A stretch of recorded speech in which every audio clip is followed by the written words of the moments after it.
in dealing with issues of dhulm and rectification of issues of injustice.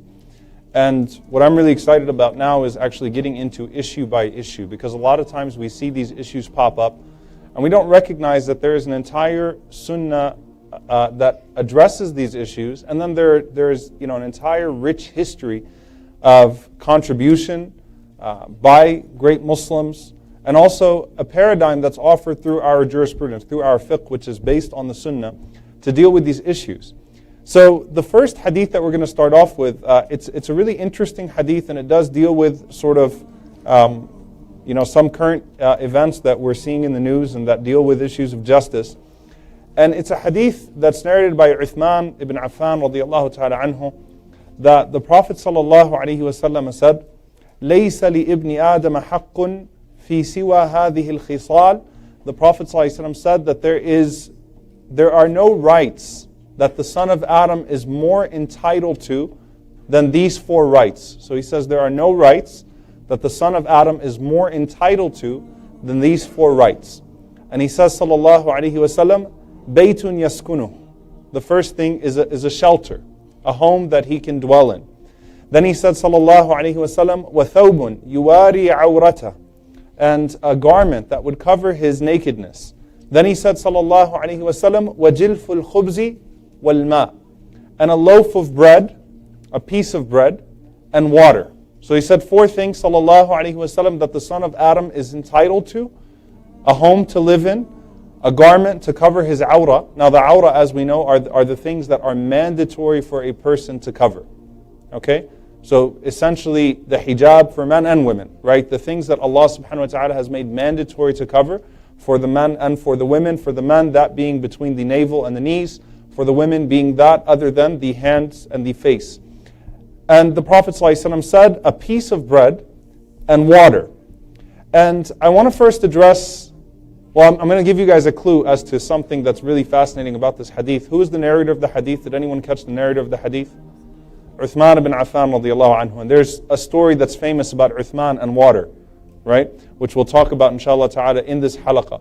But sometimes you don't notice the narrator of the hadith as you're going through it. But first and foremost, the language that the Prophet ﷺ uses in this hadith is really interesting, because Allah subhanahu wa ta'ala mentions something along these lines in the Quran, along the lines of entitlement to certain things, rights that are actually assigned to you by Allah subhanahu wa ta'ala that are actually tangible, physical rights. And Allah Azza wa Jal mentions, وَالَّذِينَ فِي أَمْوَالِهِمْ حَقٌّ مَعْلُومٌ لِلسَّائِلِ وَالْمَحْرُومِ. Allah subhanahu wa ta'ala mentions people of sadaqah, people of charity. And He says, and in their wealth there's an acknowledged right. حَقٌّ مَعْلُومٌ, an acknowledged right. لِلسَّائِلِ وَالْمَحْرُومِ, for the needy and the destitute. The sa'il is the one who asks.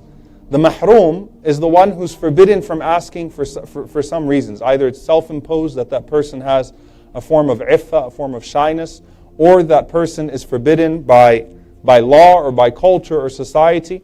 But the point is that people understand that with the wealth that Allah subhanahu wa ta'ala has given to them, beyond money, their property, anything that they have, there is an assigned right, haqqun ma'loom, both for the one that will ask you, and it's upon the person who has to actually search for people in need, so that people do not have to ask for those rights to be fulfilled. They don't even have to ask for those needs. There's another hadith from the Prophet ﷺ where he mentions, and this is a hadith that's narrated by Abu Hurairah radiyallahu ta'ala anhu and Ibn Abbas, and it has various forms. But the Prophet ﷺ says, Al-Muslimuna shuraka'u fi thalath, that the believers, the Muslims, are all co-owners of three things. In the hadith of Ibn Majah, An-Nasu, the people as a whole are co-owners of three things. And the scholars of hadith, what they say is that when the Prophet ﷺ would do takhassus of the Muslimun, when he would specify the Muslims, it was either because it was specific to the Muslims or he was addressing the community in Medina. So it also applies to people as a whole that live in that society, but there's an emphasis here. So he said the Muslims are co-owners of three things. So he said, fil ma' wal kala wal nar wa thamanuhu haram. He said, sallallahu alaihi wasallam, water. And then he mentioned al-kala. Al-kala is is pasture or herbage. Basically, it's grass or anything that grows from the land, some of the natural herbs that grow from the land. So think of it this way. In some countries, people pick na'na. They pick mint to put in their teas and stuff like that, right? So these are things that are available to everyone, accessible property that's available to everyone. And then the Prophet ﷺ mentioned an-nar. He mentioned fire. So water, and he mentioned land, particularly that which grows from the land, natural herbs that grow from the land.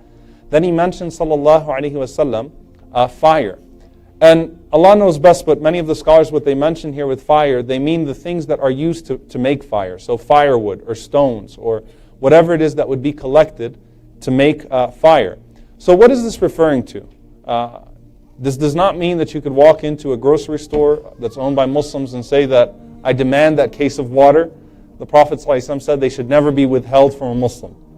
Okay? Because what that person is selling in a store is not water, but he's selling the water that he has accumulated, that he's put into this package, into this bottle, and that's what's being sold. So there are expenses that are incurred along the way. But what this is referring to, from a juristic perspective, and it's important, the way the fuqaha refer to this, they mention open streams or unclaimed land, community property, things that belong to everyone. So things, there was common lands, common property that would be used by everyone on the road. So basically what this means is that people cannot just go to a land and claim it for themselves and then forbid people from it. Or people cannot occupy a stream or occupy a river and say that this is mine. That there has to be a process in place, and that it should not be used in a way that would forbid others, or a way that would be harmful to the community around that. Now, what do the scholars dispute? They basically disputed what about when there's something that actually belongs to you, when there's actually a property that's a personal property that's owned by a people. So some of the scholars, they mentioned that these are not included, and some of them said they're included, but the owner has first rights. This is where it gets interesting. The owner has first right. So let's say that I own a garden, and there's water that comes from that garden, or there are trees that grow certain things. The owner has first right, but he should still make it available.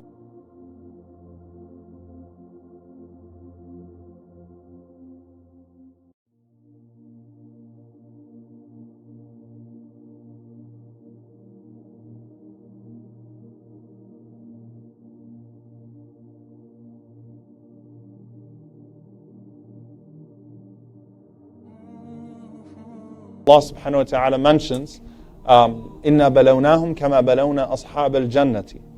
Okay? Allah subhanahu wa ta'ala mentions the people of a garden, the selfish, entitled children of a generous landowner who used to make his garden available to the people, where they would come and they would pick fruit, and they would pick things and they would harvest from that garden. Allah gave him a lot, and so he used to provide to the people around him. And those people, the children, basically decided, you know what, let's go pick everything before the time that they traditionally come. Okay? So let's go get it during the nighttime. Let's go pick everything and leave nothing there, so that when the people come in the morning, they would find that everything's been taken. What did Allah subhanahu wa ta'ala do as a result? Allah destroyed their garden. Okay? There is also a very interesting hadith.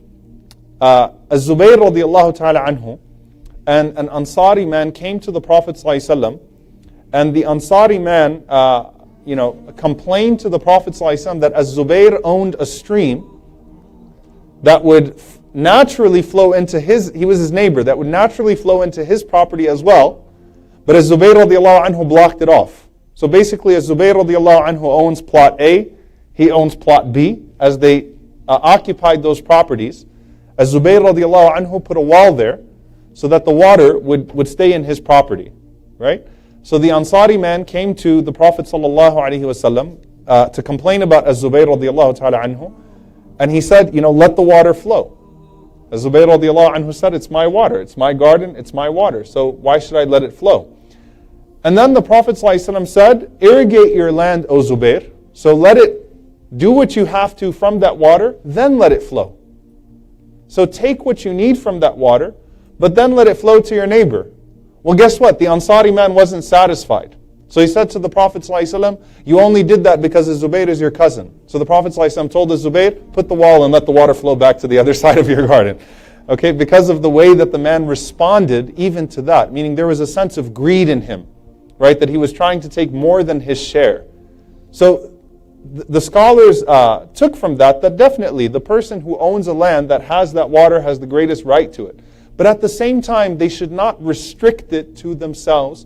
They should try to let that water flow. They should try to let other people take from their garden. They should try to allow the community around them to benefit it. And Sa'id ibn Jubayr radiallahu ta'ala anhu said, Allah curses a man who has a wealthy plot of land with water and fruits and thamarat, and then he closes it off while the people around him starve and go thirsty. And if you think about, the way that poverty is right now, here in Dallas, we have there's such clear economic demarcations, right? There's South Dallas and North Dallas, and the urban planning has made it so that you've got rich people living in one area, you've got very poor people living in one area, and there's almost no mixing. Like I know we have some people watching from Houston. If you go to Houston, it's all random, right? There's no urban planning whatsoever, no zoning. So you've got a basketball stadium, then you've got a prison downtown for some reason, and then you've got a really nice house, then you've got a not so nice house, and you've got it all mixed up, right? I'm not saying that's the solution, but what Sa'id ibn Jubayr radiallahu anhu mentions in the commentary of this hadith is significant. That a person sets up, and Allah blesses them with some resources, and then they cut the people off around them. That is a means of invoking Allah subhanahu wa ta'ala's wrath upon the resources that you have. But particularly here, note the water. The stress of the Prophet ﷺ was on the water. So listen to this. The scholars mention that from the greatest, in some of the books of kaba'ir, some of the books of major sins, they mention contaminating a water supply. Think about Flint, Michigan, right? The hurma, the tahrim of actually contaminating a water supply, or withholding water from people. Think about Gaza, or confiscating water from a people that it belonged to, and making their or harming, jeopardizing their water stream. And you think about what? Standing Rock. And you think about access, the pipeline that's being built there. A people that have this plantation, it's benefiting entire communities. It's their land, and then it's being jeopardized for corporate interest. And that's something that Muslims should actually be leading with, because the Prophet ﷺ emphasized the right to water. And the right to water is so severe, or it's such a stressed right in Islam, that when you read the books of tafsir, if you read the tafsir of إِنَّمَا الصَّدَقَاتِ لِلْفُقَرَاءِ وَالْمَسَاكِينَ, that zakah, the first means of spending zakah is upon the poor and the destitute, then the ulama will mention water, food, clothing, shelter, right? So they'll always stress this idea of water. So much so that the scholars, derive from some of the hadith of the Prophet ﷺ, you'll find them to say that if a person came to your house and they asked you for a glass of water, you can't deny them. Like if they came in and they asked for something else, you might be able to deny them. But it's considered haram, it would be considered forbidden to say no if they asked for water, right? So the right to water is something that's stressed so much in our deen and has such contemporary relevance, right? Imagine if Muslims were leading that call, of providing clean water to people. How many people around the world die because they don't have access to clean water? How many of those diseases are born out of that? When the Prophet ﷺ mentions that as this inalienable right, this first right, that everyone should have access to clean water, it makes you think about our current situation. Now, living in our times, or living in our space, you don't even think about that, right? Because access to clean water is a given. But subhanAllah, that's not the case in many places in the world, including Flint, Michigan, apparently, right? And what's being jeopardized now with the pipeline and Standing Rock. To go through a few other instances that the Messenger ﷺ mentions, he mentions a hadith of Jabir ibn Abdullah radiallahu ta'ala anhu, قال, من حفر بئر ماء, whoever constructs a well of water, لم يشرب منه إنس ولا جن ولا طائر ولا بعير, that no human being, no jinn, no bird, and no wild beast will drink from it, إِلَّا أَجَرَهُ اللَّهُ بِهَا يَوْمَ الْقِيَامَةِ, except that Allah subhanahu wa ta'ala will give him a reward for that on the Day of Judgment. Then he said, وَمَنْ بَنَى لِلَّهِ مَسْجِدًا كَمِفْحَسِ قَطَعْتٍ أَوْ أَصْغَرٍ, and whoever builds for Allah a masjid, even if it's the size of a bird's nest or smaller, بَنَى اللَّهُ لَهُ بَيْتًا فِي الْجَنَّةِ, then Allah subhanahu wa ta'ala would build for him a home in paradise. And the scholars mention here that the Prophet ﷺ is mentioning the physical needs in one place and he's mentioning the spiritual needs in the other. So providing for the physical needs of people is to construct a well. And Allah subhanahu wa ta'ala would even reward him for what? For a wild beast that would drink from it, or a bird that would drink from it. And Allah subhanahu wa ta'ala entered that woman, the Zaniya, the adulteress, into Jannah for providing what to the dog? Water in a shoe. Right? That even the wild beast, if it drinks from that water, Allah subhanahu wa ta'ala would surely reward them for that on the Day of Judgment. وَمَنْ بَنَى لِلَّهِ مَسْجِدًا, and whoever builds for Allah a masjid as small as a bird's nest, or even smaller than that, Allah subhanahu wa ta'ala will build for him and place in paradise. And so that's the first hadith. Then you have the story of Rumah. Rumah, when the Muslims, when the Muhajirun moved to Medina, there was this one well that was owned by a non-Muslim, and he sees that people are desperately in need of this water. So basically what he decided to do was he decided to raise the price of that water to a point that people would not be able to afford it. And it's one of the first priorities of the Prophet sallallahu alaihi wasallam. Rasulullah sallallahu alaihi wasallam asks for a price on that well. The owner says 40,000 dirhams. 40,000 dirhams, which is a ridiculous price for a well.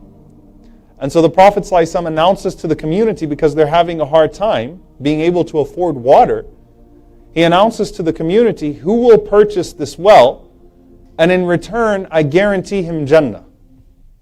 So Uthman radiallahu ta'ala anhu rose to the occasion. He said, I will do it, Ya Rasulullah. And it's significant because Uthman was a muhajir.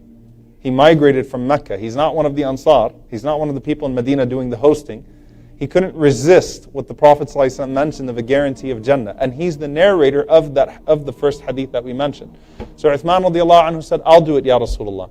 He goes to the owner of the well, and the man tells him, there's no way I'm selling this. It's a gold mine.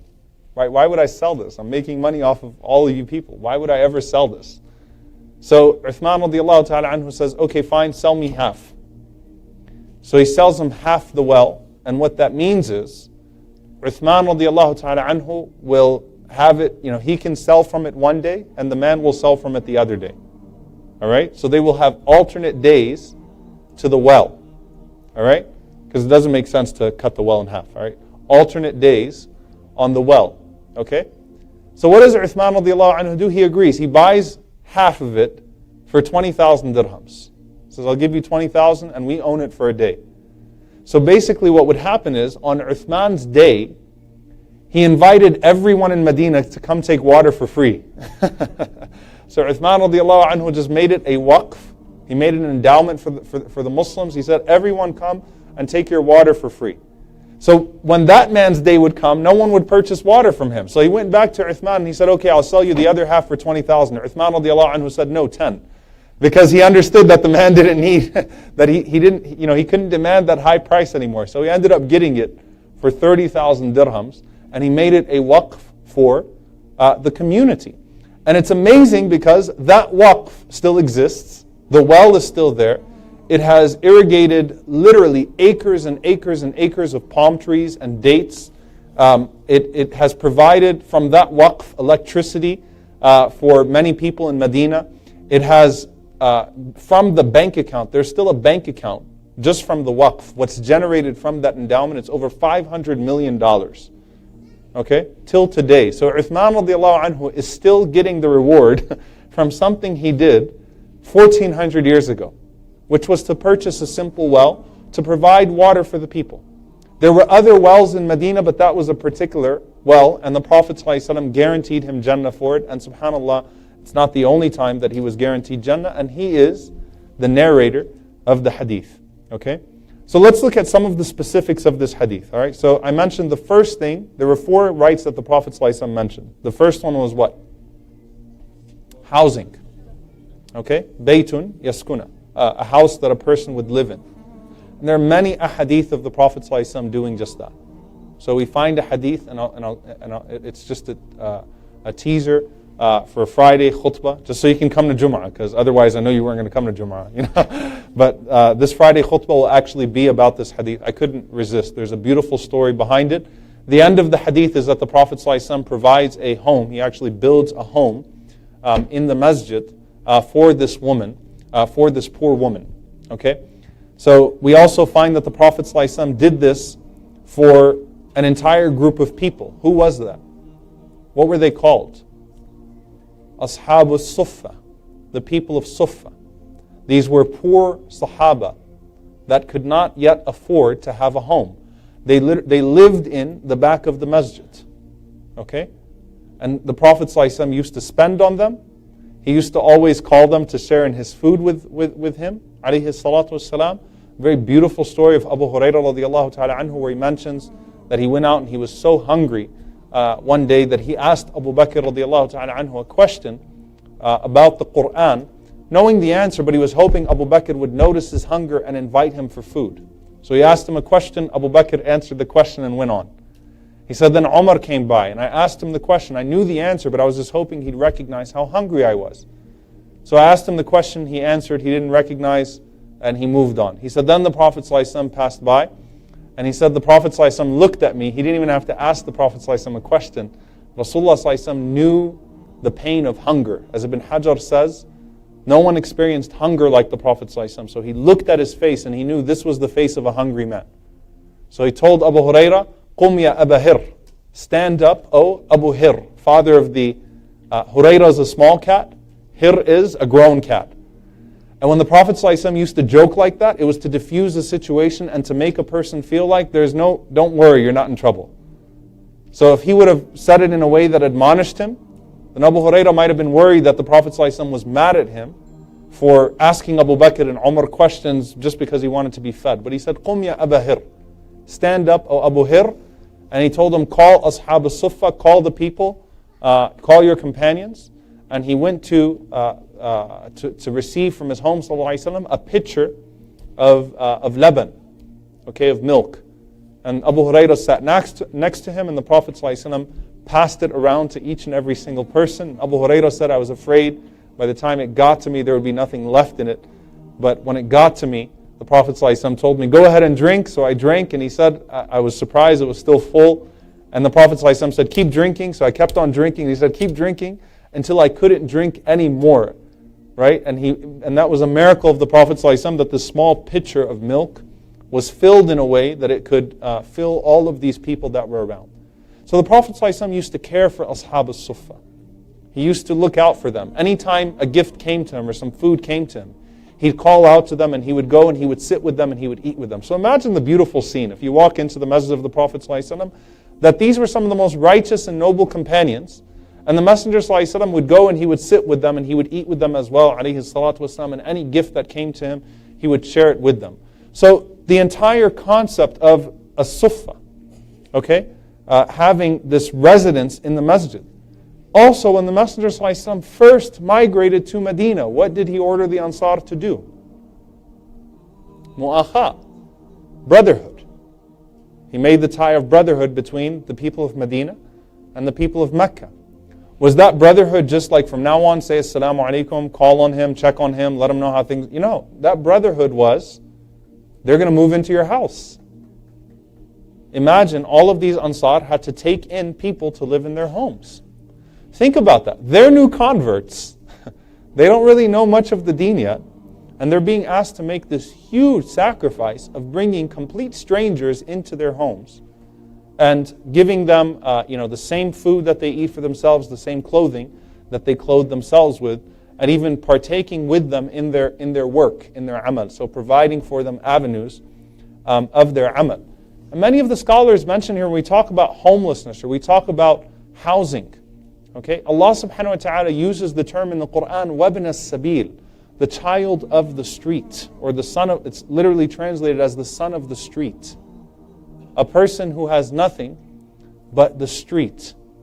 And some of the scholars of tafsir, they commented on that usage by Allah subhanahu wa ta'ala. He says, وَابْنَ السَّبِيلِ, the son of the street, that being without a home is almost as disastrous, if not more disastrous, than being without parents, than being an orphan.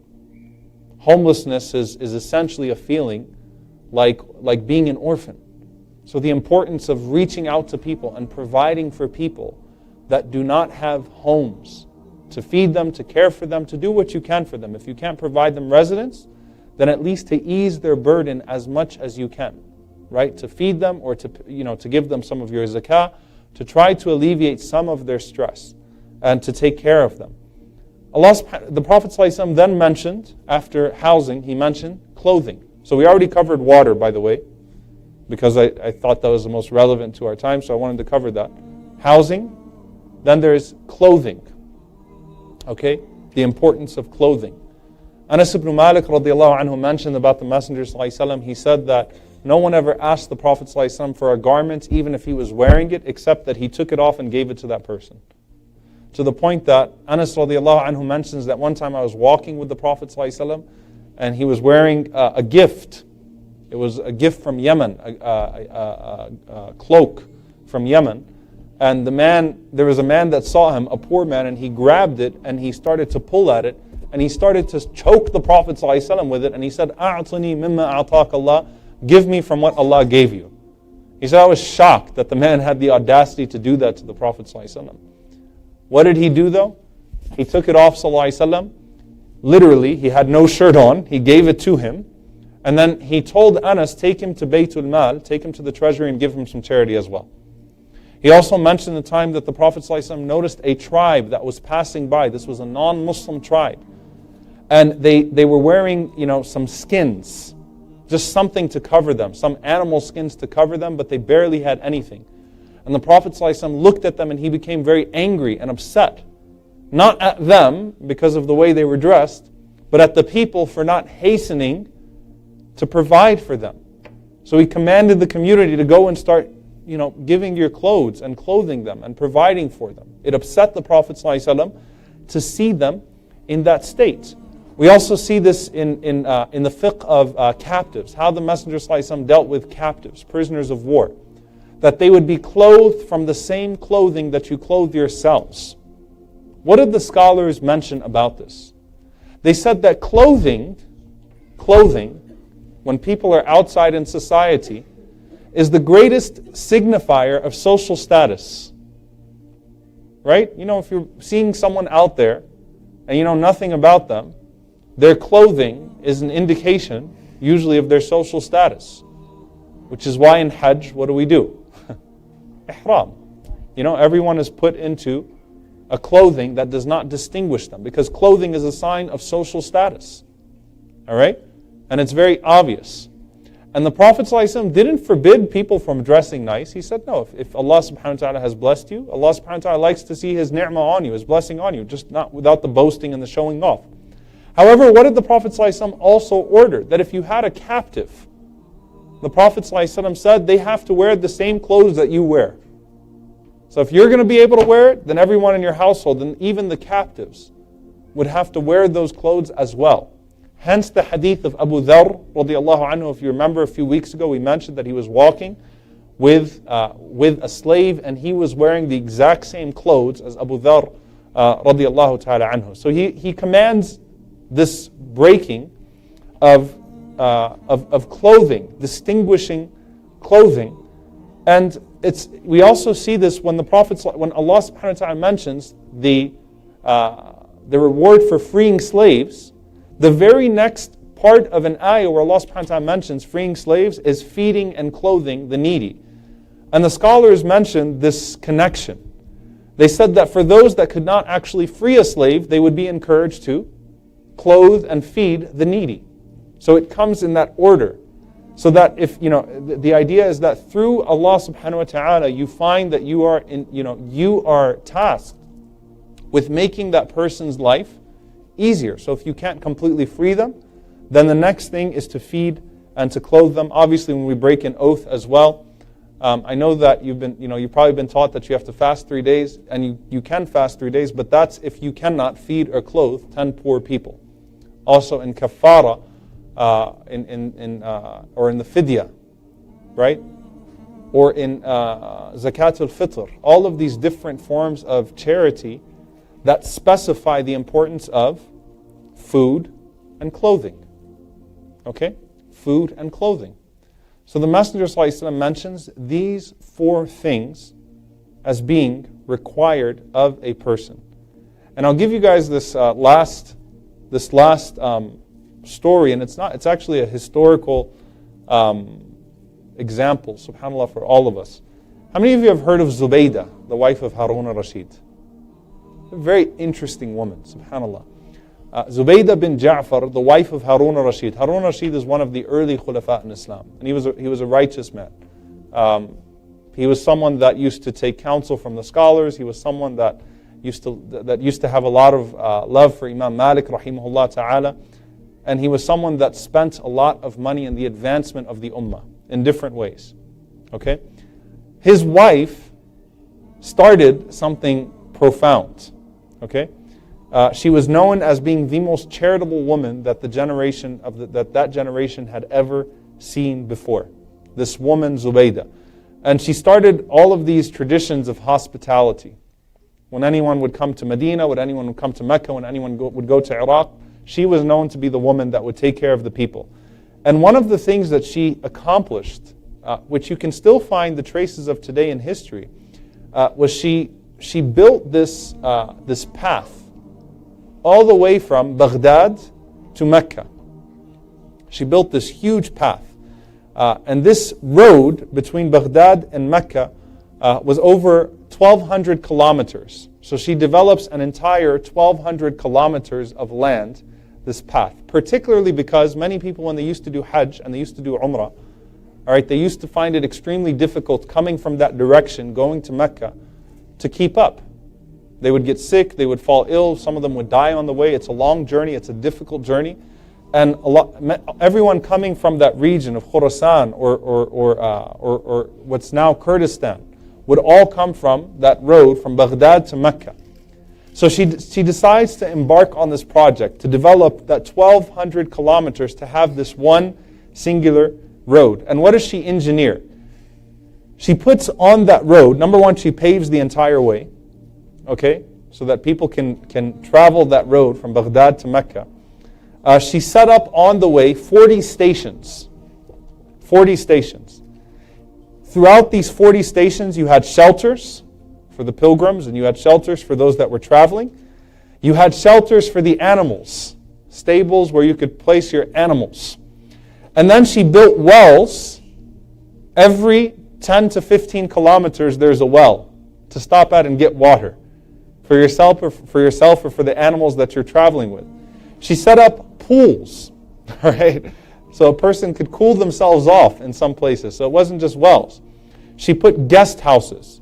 She put over 50 masajid on this way. Okay? She set up security posts, and then she put minarets. All right? Minarets throughout this entire way, and they would light fires in these minarets to keep that entire path lit. All right? This project in our modern day would have cost over, several $billion. This was, probably one of the most expensive projects in history. And when you're discussing social welfare, probably the most expensive project that we know of in that time frame. Okay? And it lasted for it was called the Road of Zubaydah. It lasted for over 1,000 years. So it was in full service for over 1,000 years. All right? It was only in the last 300 years that it's not in service as a route anymore, but even till now you can actually identify the path. Okay, and actually if you're in Hajj or you're in Umrah, if you have a really good guide, I'm not claiming to be that good guide, I do take a Hajj group, but it's hard to note it, you can actually still see that path. Some of you may remember in Mina, when you're in Mina Muzdalifah, there seems to be a path that's through the mountains. That's historically part of the road of Zubaydah. Okay? So subhanAllah, the reason why I mention this, obviously, is just to understand that this is part of our tradition. Right? It's deeply part of our tradition. And I mentioned this particular hadith that's coming up, or this last hadith that, just so what do I do? Number one, obviously, advocating for the rights of people to clean water, advocating for people's water supply not to be contaminated but to remain clean. That's something that we should take up here locally, and everyone in their own localities, that they should actually be a part of that, ensuring clean water, especially to poorer communities. Providing water, constructing wells in different parts of the world. There are numerous organizations that construct wells in parts of the world where those wells literally could save lives. And the hadith that I'll mention is the hadith of Sa'ad radiallahu ta'ala anhu. He asked the Prophet ﷺ, he said that my mother passed away. What is the best sadaqah I can give on her behalf? What's the best charity I can give on her behalf? The Prophet ﷺ replied, al-ma', water. So the best charity you can give on her behalf is water. So Sa'ad radiallahu anhu went and he dug a water well, and he said as he dug the water well, this is for Sa'ad, this is for my mother, this is for the mother of Sa'ad. Okay? So an action item, very simple action item for you tonight to do, inshallah ta'ala. Go to one of these organizations and construct a well, inshallah ta'ala. If you want to do it in the name of someone that's beloved to you and that's deceased, then do so, especially for your parents, in the spirit of the hadith of Sa'ad radiallahu ta'ala anhu. And obviously, hopefully this offers us some sort of paradigm when we're discussing the issues at hand, the current issues surrounding water and access to water, as is concerned in our current political discourse. Wallahu ta'ala a'lam.